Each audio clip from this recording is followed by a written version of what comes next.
Apa yang kalian ingat pertama kali jika mendengar kisah Tanah Jawa? Yap, sebuah pengalaman atau experience horor yang populer banget. Bahkan ada channelnya sendiri yang mengajak kita untuk menyelami sebuah investigasi tentang hal mistis dan mitos yang ada di sekitar Pulau Jawa. Gue kebagian nonton film ini lebih cepat dari jadwal rilis asli di seluruh Indonesia. Dan kali ini kita akan bahas apa yang gue rasakan ketika menonton kisah Tanah Jawa bagian Pocong Gundul. Universe, let's talk about it. Kisah Tanah Jawa versi film ini bercerita tentang seseorang yang mampu melakukan perjalanan retrokognisi bernama Hari Kurniawan atau akrab disapa Hao. Dia di sini ditemani oleh sahabat masa kecilnya bernama Rida yang selama di kampus sering banget menemani Hao melakukan seminar tentang retrokognisi. Tapi ada satu kejadian di mana ada sepasang suami istri yang meminta bantuan Hao untuk menemukan anaknya yang hilang bernama Sari. Hao berhasil menemukan keberadaan Sari yang hilang. Namun secara tidak sengaja ada sebuah entitas yang merasa terganggu dan dia bersemayam di lokasi tempat Sari ditemukan. Pasca kejadian ini, Hao sering kali didatangi sosok laki-laki yang disinyalir adalah sosok asli dari Pocong Gundul bernama Walisdi.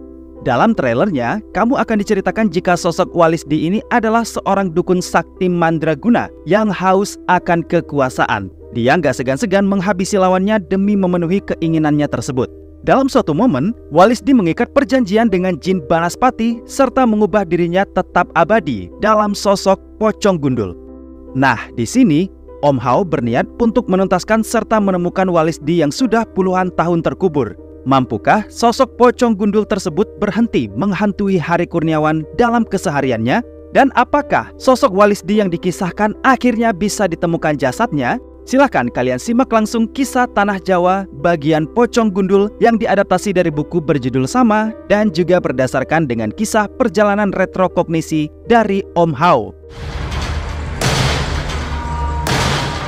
Kisah Tanah Jawa bagian Pocong Gundul juga merupakan sebuah adaptasi dari buku yang berjudul sama, berdasarkan dengan kisah perjalanan retrokognisi yang dilakukan oleh Hari Kurniawan atau Om Hao. Di sini Hao diperankan oleh Deva Mahendra dan Rida yang diperankan oleh Della Dartian. Sementara untuk karakter Walisdi atau si Pocong Gundul diperankan oleh Mas Iwake. Well, sebelum gue lanjut pembahasan filmnya, gue perlu garis bawahi juga kalau gue datang sebagai penonton yang sama sekali belum baca buku aslinya kisah Tanah Jawa bagian Pocong Gundul. Jadi kalaupun menurut teman-teman ada yang disertakan dan tidak disertakan dalam film, silahkan share lewat kolom komentar ya teman-teman. Kita diskusikan juga bareng-bareng soal perbedaan yang kalian dapatkan, khususnya yang udah baca full isi buku aslinya kisah Tanah Jawa bagian Pocong Gundul.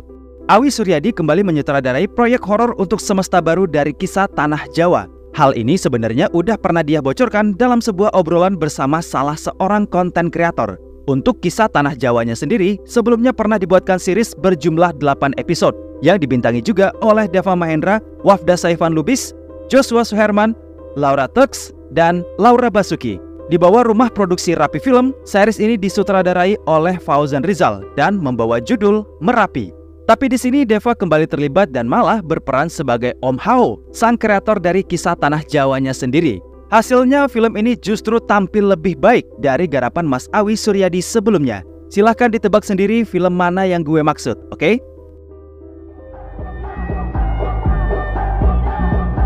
Jadi, di kisah Tanah Jawa bagian Pocong Gundul ini, Mas Awi Suryadi mencoba untuk lebih fokus dengan penceritaan yang langsung on point.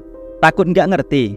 Tenang, tips dari gue kalau mau nonton ini adalah datang lebih awal sebelum jam tayangnya mulai. Udah, itu aja pokoknya. Di bagian awal, kalian akan diceritakan background dari Om Hao-nya sendiri, serta penjelasan soal retrokognisi ini seperti apa. Sekaligus dikasih tahu juga masalah perbedaannya dengan astral projection. Menuju konflik, film ini juga masih tetap nggak lupa sama metode sebab akibat yang bikin penonton di akhir kisah dikasih tahu tentang apa dan kenapa. Jadi aman untuk soal potensi plot hole di beberapa bagian. Cara berceritanya terstruktur banget dan mudah dicerna.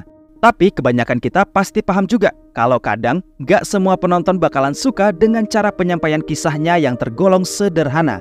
Apalagi bagi mereka yang pernah lihat film horor dengan delivery cerita yang rada kompleks dan punya twist yang seru. Ya, semua memang tergantung selera dan marketnya masing-masing ya guys ya. Selain ceritanya yang terstruktur tadi, Film ini juga diperkuat berkat penokohan dari Deva Mahendra sebagai Om Hao. Dan yang paling mencuri perhatianku adalah Della Dartian sebagai Rida. Tonton deh, pasti kalian bakal jatuh cinta juga sama Rida. Lalu gak lupa juga aktor yang gak banyak dialog, cuma main gestur tapi hasilnya memuaskan banget seluruh. Dia adalah Iwa K yang diceritakan sebagai Walisdi, sang dukun sakti mandraguna yang menjadi si pocong gundul. Overall, untuk penokohan serta permainan lakon, mereka memang magnetnya. Ditambah, secondary karakter kayak Om Pritimoti sebagai Pak Saman juga memorable banget buat gue. Bukan cuma pas acting, tapi kesukaan gue adalah momen di mana beliau menarasikan kisah masa lalu Walisdi yang juga kamu dengar dalam materi trailernya. Jujur, berasa ditarik ke masa kecil saat masih dengerin radio dan suara beliau masih konsisten bagusnya. Untuk urusan jumpscare juga terbukti ada beberapa momen atau sequence-nya yang berhasil bikin kaget gue. Ada penyertaan momen jumpscare secara tiba-tiba dan memang meski nggak dikemas dengan scoring, tapi justru lebih works untuk menakuti penonton. Tapi ada juga yang cara penyajiannya tergolong kelamaan untuk sebuah jumpscare doang. Terus, untuk urusan makeup prostetik si pocong gundulnya, gue akui itu meyakinkan dan menyeramkan. Iya, gue tahu kalian akan membandingkan makeup si pocongnya dengan referensi lain. Kayak Predator bisa, Alien bisa, atau lebih dekat juga sama penonton Stranger Things, yaitu Vecna. Semuanya masuk memang, dan terbukti creepy toh. Nah, sayangnya, tampilan utuh si Sugus gundul ini cuma di akhir doang guys. Jadi gue rasa sayang aja gitu sama makeupnya yang keren. Nah, ada yang hilang juga dari penyajiannya, yaitu ketika momen mengganggu dari si pocong gundul waktu lagi gedor-gedor pintu sekolah itu loh guys. Di trailer penampakan itu kelihatan jelas, tapi di film malah gak ada sedikit pun. Buat gue penyajian itu juga ikut membangun atmosfer seram dari si pocong gundulnya ini guys. Kalau ngomongin sinematograf, teknisnya bisa gue simpulkan hasil ini juga keren. Mulai dari pemakaian treatment khusus dari Om Awi Suryadi, serta penggunaan teknik pengambilan gambarnya yang khas, itu menurut gue berhasil membangun atmosfer seramnya terasa maksimal. Tapi, treatment khusus yang sempat dia bicarakan mengenai pemakaian warna dan lighting yang digunakan, itu bisa kamu lihat ketika Om Awi Suryadi menceritakan situasi malam hari serta momen penceritaan flashback dari kisah asli Walisdi ketika melakukan sebuah ritual. Nah, di sana menurut gue grading colornya bisa diterima. Tapi sayangnya warna kuning ini hampir mendominasi sepanjang film. Jadi menurut gue sebagai penonton, kalau untuk menceritakan kisah masa lampau masih tergolong aman dan wajar untuk digunakan. Tapi untuk kondisi lainnya justru terlihat kurang nyaman di mata. Untuk special effect lainnya, menurutku works. Gak yang sampai ganggu banget, tapi surprisingly untuk kategori 13 tahun ke atas, tampilannya malah tergolong berani dan momen santet yang diceritakan memang berhasil ngasih situasi yang mencekam. Apa yang kalian lihat dari segi penceritaan dari kisah Tanah Jawa, ini juga hasil dari yang sudah ditulis naskahnya oleh penulis yang kemarin menggarap film Waktu Maghrib dan Teluh Darah. Di awal sampai klimaks kalian akan dijaga dengan ritmenya yang pelan namun pasti. Cuma memang gak akan banyak yang sepaham dengan cara mereka menyelesaikan konfliknya pada babak akhir. Untuk sebagian orang, cara yang digunakan memang tergolong generik dan sederhana. Tapi temponya memang sengaja diperlambat dengan maksud agar tetap menjaga ketegangan yang dirasakan penonton ketika karakter utama berhadapan langsung dengan villainnya itu. Sepintas memang terlihat sangat tidak masuk akal dengan momen di mana Rida menggunakan bawang putih serta menaruh banyak garam di area tersebut. Untungnya hal ini dipertegas dengan dialog yang membuat penonton paham, dan inilah salah satu contoh di mana setiap sequence mereka nggak bikin kamu kehilangan arah dengan sebab akibatnya tadi. Belum lagi effort yang luar biasa dilakoni Mas Iwa K yang harus berhadapan dengan kondisi tanah dan hujan serta dituntut harus tenang dalam liang kubur tersebut. Kembali ke ending, yang bagi beberapa orang cenderung akan terlihat seperti diselesaikan dengan sederhana karena imbasnya kayak yang kebingungan mau diselesaikan kayak gimana. Nah, ini juga point of view lainnya bakal dirasakan penonton ketika udah masuk di babak akhir dari film ini. Yang akan membuatnya hidup selamanya.